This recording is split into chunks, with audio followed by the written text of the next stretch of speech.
So papanoorin natin yung video na yon. Alam nyo, ngayon nga, natatawa ako sa mga tansu vlogger dyan.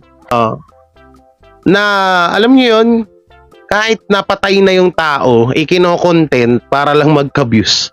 Katulad ni Eli Soriano, no? Matagal na nung nakarang taon po. Nakarang taon ba? O kalimutan ko.